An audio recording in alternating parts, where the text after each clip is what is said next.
Welcome folks, it's me OGDuffy and we are back with a versus video.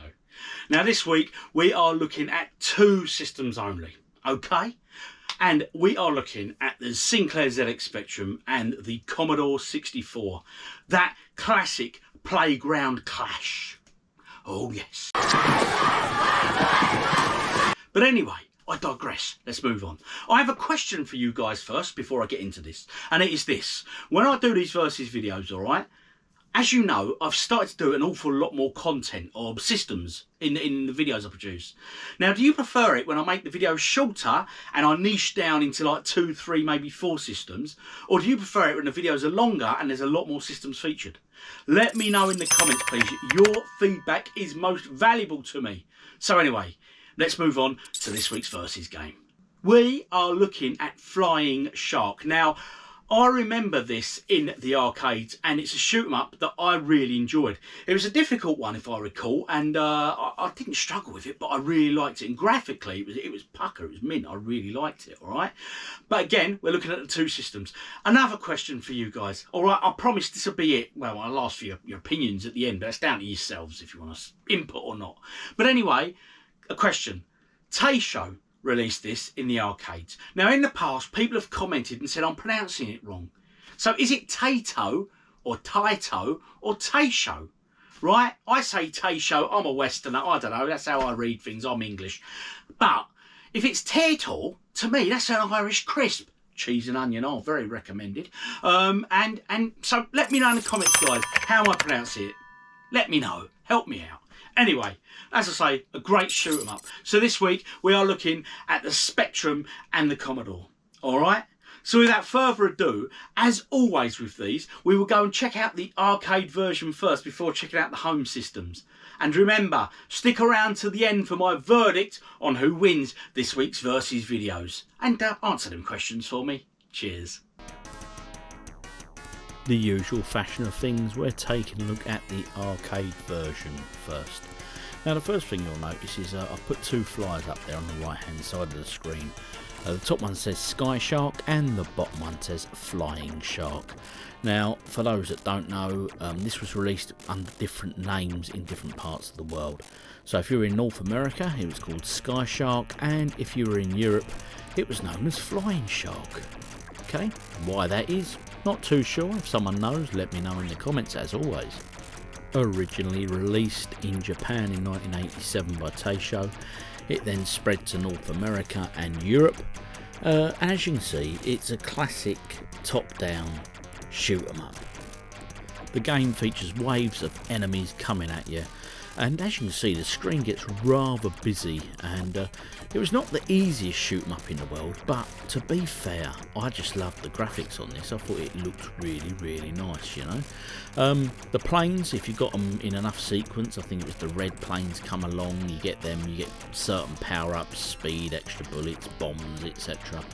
And there's your tanks and all that sort of stuff going on as well. It's a really busy game, but one that is so pretty. It's just really nicely done. So I've got nothing but praise for this game overall. It was a good job, but how well did it convert to the systems we're going to be looking at now, which are the Commodore 64 and the ZX Spectrum? A great game overall, great sound effects, it was a nice soundtrack, etc.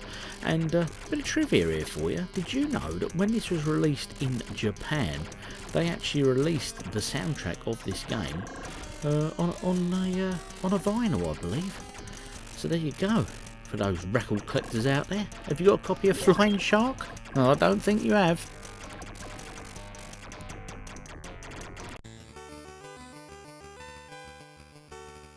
The first of the 8-bit home computer systems we're looking at here. This is the Commodore 64 version. Now, the first thing you notice with this is the obvious sound. The music is very well done, as we've come to expect from the SID chip on the Commodore 64, which always gives it a very good advantage over the ZX Spectrum. Graphically, looked quite nice. It's the typical sort of blocky graphics that we're used to with the C64 that it does so well. The sprites moved well, and it played very nicely. But there was a problem with this game, and it is this. It played quite fast, and combined with the speed and everything else, it made the game actually very difficult. It's a good game, don't get me wrong, but playability wise suffered because I think of the speed of the attacks and things. So it was quite a difficult game. I mean, if you looked at that ship just gone past, then that was really, that rattled off good 3-4 shots in no time. So that was the down bit on this. But like I say, the sound, everything was good. It was quite accurate to the arcade. You knew you were playing Flying Shark, and all in all, a very good coin-op. But we have to ask ourselves, how well did the ZX Spectrum do? We'll go take a look at now and see how well the Spectrum version compares. And then, of course, do wait around till after the Spectrum, because then you get my official verdict. Who wins? We'll soon find out.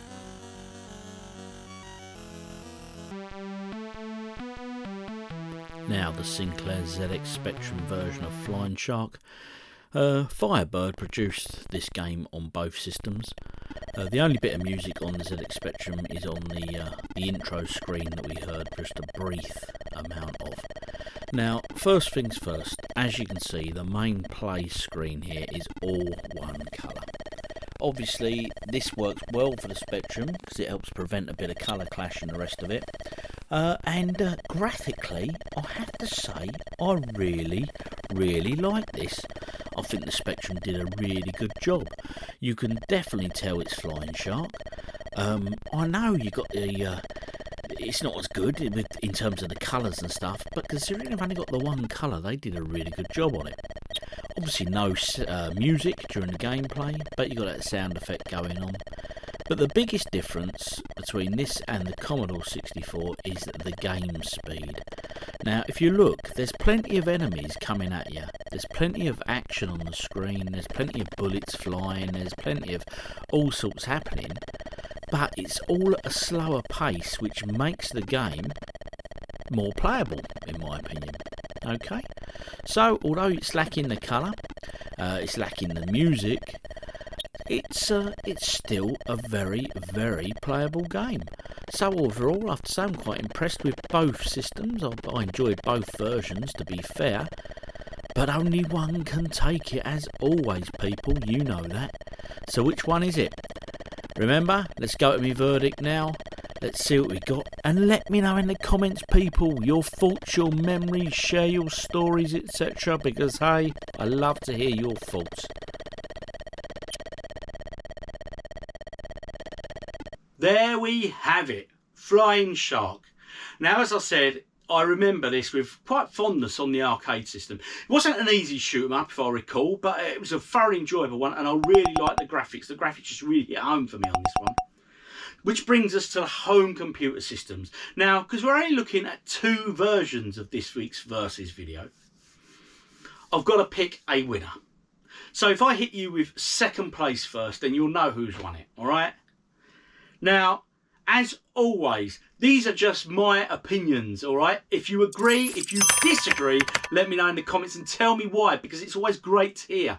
Don't bother me if you don't agree with me, but don't need to insult me or anything, but just let me know in the comments why I'm wrong, please, all right? Because it's a great community and I love hearing your thoughts, tales and that sort of great stuff. So anyway, without further ado, let's get to the verdict. Who wins this week's Versus? Right, okay. The winner, I'm going to go straight in. The winner is the ZX Spectrum. Now, before you all go, what, blimey, etc., hear me out, all right? Now, the Commodore version, the Commodore 64 version, obviously more colourful, graphically, it was nice, it was bright and stuff. But do you know what? The problem was the gameplay. It played so difficult, it was so much harder than the Spectrum version that to me it detracted from it. And if I had to choice, like now, if I sat there and said, which version do I want to play? You can only play one version. Which one's it going to be? I'm going to choose the ZX Spectrum version, I'm afraid. But that is definitely it. I'm sorry, the Spectrum takes it, whether you like it or not. Obviously, sound, we all know that the Commodore 64 sound chip was far superior to that of the Spectrum. But it's about the gameplay. Now, coming to the Spectrum version, all right, it was nice. graphically I liked it, and them sharp little graphics that they do, although you get the colour clash and you get the single colour and all that sort of stuff, do you know what? It works, and there's just a better version overall, alright? So anyway, this week's winner, it goes to the Sinclair ZX Spectrum, so well done Spectrum. Hard luck Commodore 64. Maybe you'll come back next week, eh? Well, you can't win them all. Well anyway, that's it from me for another week. I'll see you all next week, and don't forget, in between I've got all that other stuff going on, so check out the channel, and if you don't already do so, hit the subscribe button please, because it helps me greatly, puts a smile on my face, makes me a happy man. Anyway, check out this video, or both of the videos, because it'd be rude not to. I've been OGDuffy, you've been awesome. Laters.